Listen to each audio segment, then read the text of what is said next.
សួស្តីលោកគ្រូអ្នកគ្រូទាំងអស់គ្នាថ្ងៃនេះយើងមកជជែកគ្នាលេងអំពីកិច្ចតែងការបង្រៀនម្ដងពេលខ្លះយើងអាចនឹងគិតថាការសរសេរកិច្ចតែងការបង្រៀនរាល់ថ្ងៃហ្នឹងគឺគ្រាន់តែសរសេរឲ្យទៅបានដើម្បីបំពេញកាតព្វកិច្ចឲ្យនាយកសាលាគាត់ពិនិត្យមែនអត់តាមពិតវាមិនមែនបែបហ្នឹងទេកិច្ចតែងការបង្រៀនវាប្រៀបបានដូចជាសៀវភៅកំណត់ហេតុផ្ទាល់ខ្លួនយ៉ាងសំខាន់សម្រាប់យើងក្នុងនាមជាគ្រូបង្រៀនអញ្ចឹង មុននឹងចូលទៅបង្រៀនបើយើងបានព្រៀងគំនិតទុកមុននោះវានឹងជួយឲ្យយើងកុំឲ្យភ្លេចភ្លាំងនៅពេលក្រោយហើយកិច្ចតែងការបង្រៀនក៏ជាផែនទីទីមួយដែលជួយឲ្យសកម្មភាពបង្រៀនរបស់យើងនឹងមានភាពរលូនបានល្អតាំងពីម៉ោងដំបូងរហូតដល់ចុងបញ្ចប់ចុះសំណួរសួរថាតើវាមានសារៈសំខាន់ម៉េចខ្លះទៅទីមួយវាជួយសង្គ្រោះការចងចាំរបស់យើងនឹងឯងមនុស្សយើងទោះបីជាប្រកែចងចាំប៉ុណ្ណាក៏គង់តែមានការភ្លេចភ្លាំងដែរតែបើយើងមានកិច្ចតែងការក្នុងដៃគឺយើងលែងភ័យរឿងអឺ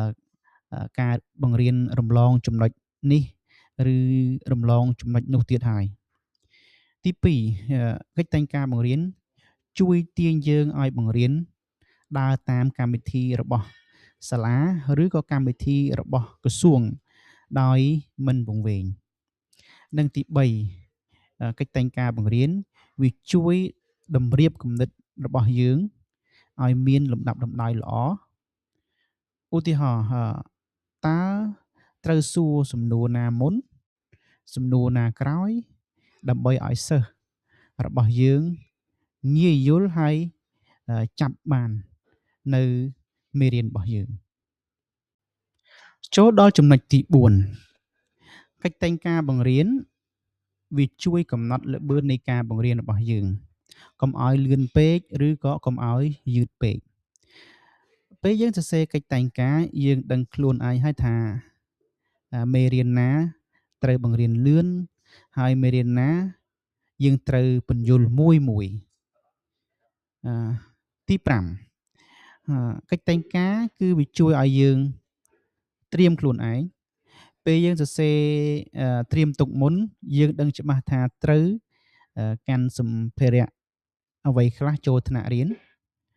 ដល់ពេលបង្រៀនជាក់ស្ដែងគឺយើងបញ្ចេញកាយវិការបានយ៉ាងតាក់ទាញតែម្ដងហើយចំណុចទី6សំខាន់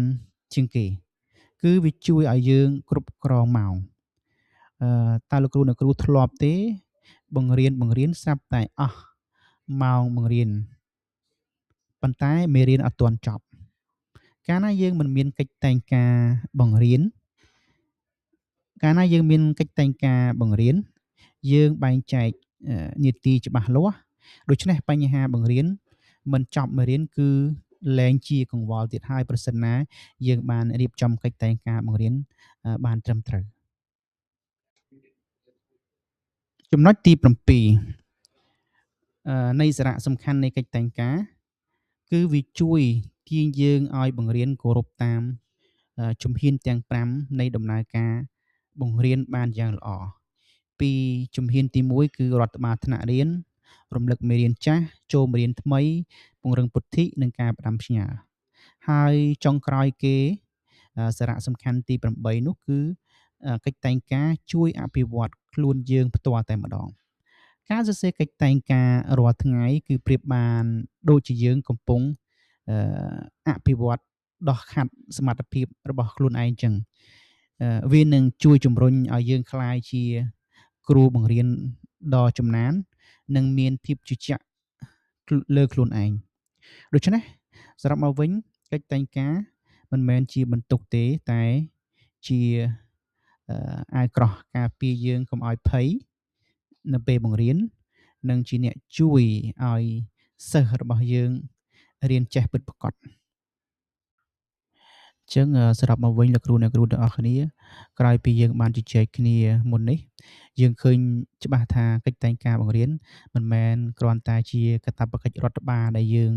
ត្រូវបំពេញដើម្បីឲ្យគ្រាន់តែ លោកនាយកគាត់ពិនិត្យប៉ុណ្ណោះទេ ប៉ុន្តែវាគឺជាផែនទីដ៏អស្ចារ្យដែលនឹងដឹកដៃទាំងគ្រូទាំងសិស្សដើម្បីឆ្ពោះទៅរកការទៅសម្រេចគោលបំណងនៃមេរៀនរបស់យើង ហើយមុននឹងបញ្ចប់ខ្ញុំសូមរំលឹកថាការអភិវឌ្ឍវិជ្ជាជីវៈគ្រូបង្រៀនគឺជាដំណើរប្រកបដោយការរៀនសូត្រជាប្រចាំដូច្នេះសូមលោកគ្រូអ្នកគ្រូបន្តការអនុវត្តបន្តការរៀនសូត្រទាំងអស់គ្នាហើយបើលោកគ្រូអ្នកគ្រូចង់ទទួលបាននៅគំនិតអប់រំពិសេសៗវិធីសាស្ត្របង្រៀនបែបទំនើបនិងចំណេះដឹងគរុកោសល្យថ្មីៗបន្ថែមទៀតកុំភ្លេចតាមដានកម្មវិធីនេះទាំងអស់គ្នាហើយយើងនឹងមានប្រធានបទល្អៗជាច្រើនទៀតដើម្បីជជែកគ្នាដើម្បីចែករំលែកដល់លោកគ្រូអ្នកគ្រូនៅវីដេអូក្រោយៗហើយសូមអរគុណនិងសូមជូនពរឲ្យលោកគ្រូអ្នកគ្រូទាំងអស់គ្នាទទួលបានជោគជ័យក្នុងការបង្រៀនទាំងអស់គ្នាជួបគ្នានៅពេលក្រោយ